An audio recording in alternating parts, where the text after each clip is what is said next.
Salut tout le monde. Je veux parler de quelque chose d'important aujourd'hui, car il est temps de revenir à nos racines en matière de libre expression sur Facebook et Instagram. J'ai commencé à créer les réseaux sociaux pour donner une voix aux gens. J'ai donné un discours à Georgetown il y a 5 ans sur l'importance de protéger la libre expression, et je crois toujours cela aujourd'hui. Mais beaucoup de choses se sont passées au cours des dernières années. Il y a eu un large débat sur les dangers potentiels du contenu en ligne. Les gouvernements et les médias traditionnels ont poussé à censurer de plus en plus. Beaucoup de cela est clairement politique. Mais il y a aussi beaucoup de contenus vraiment mauvais qui circulent.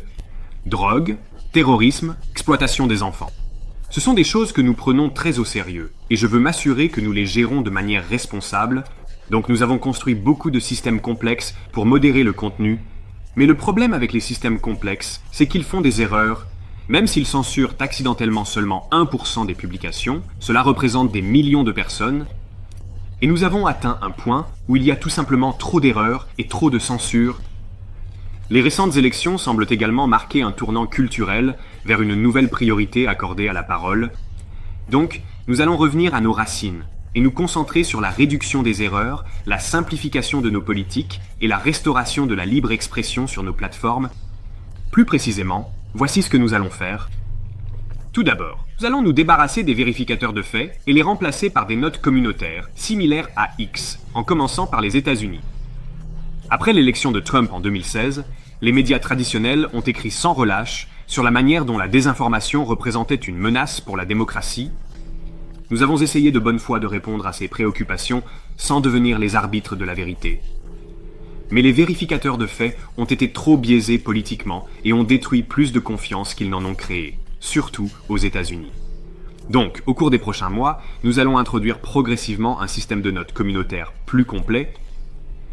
Deuxièmement, nous allons simplifier nos politiques de contenu et éliminer un certain nombre de restrictions sur des sujets comme l'immigration et le genre, qui sont tout simplement déconnectés du discours mainstream.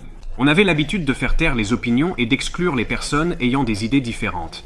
Et cela a été poussé trop loin, donc je veux m'assurer que les gens peuvent partager leurs croyances et leurs expériences sur nos plateformes. Troisièmement, nous changeons la façon dont nous appliquons nos politiques pour réduire les erreurs qui représentent la grande majorité de la censure sur nos plateformes. Nous avions l'habitude d'avoir des filtres qui scannaient toute violation de politique. Maintenant, nous allons concentrer ces filtres sur la lutte contre les violations illégales et haute gravité. Pour les violations mineures, nous compterons sur le signalement d'un utilisateur avant d'agir. Les filtres font des erreurs et retirent trop de contenu. En les réduisant, nous diminuerons la censure sur nos plateformes. Nous ajusterons nos filtres pour exiger une plus grande confiance avant de retirer du contenu. La réalité, c'est un compromis. Nous allons également ajuster nos filtres de contenu pour exiger une confiance beaucoup plus élevée avant de retirer du contenu. La réalité, c'est que c'est un compromis. Cela signifie que nous allons attraper moins de contenus problématiques, mais nous allons également réduire le nombre de publications et de comptes de personnes innocentes que nous supprimons accidentellement.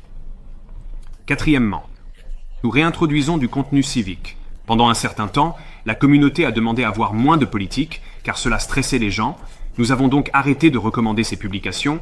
Il semble que les gens veulent revoir ce contenu. Nous réintroduirons cela sur Facebook, Instagram et Threads.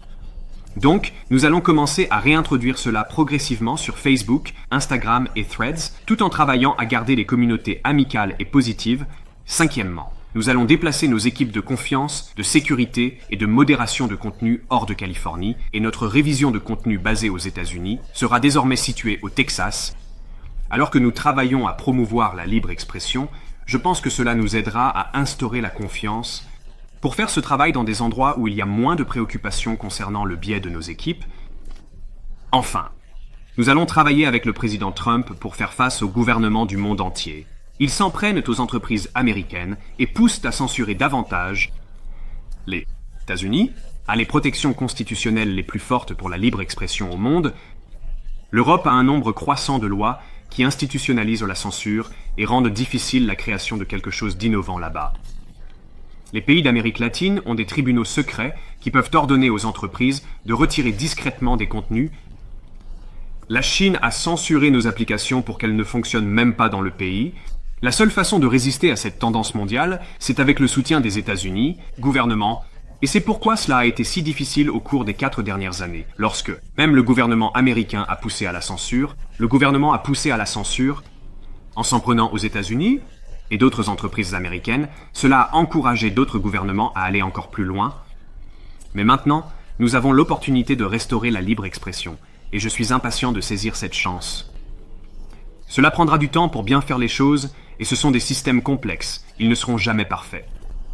Il y a aussi beaucoup de choses illégales que nous devons encore travailler très dur pour enlever, mais l'essentiel, c'est qu'après des années à ce que notre travail de modération de contenu se concentre principalement sur la suppression de contenu, il est temps de se concentrer sur la réduction des erreurs, la simplification de nos systèmes et de revenir à nos racines.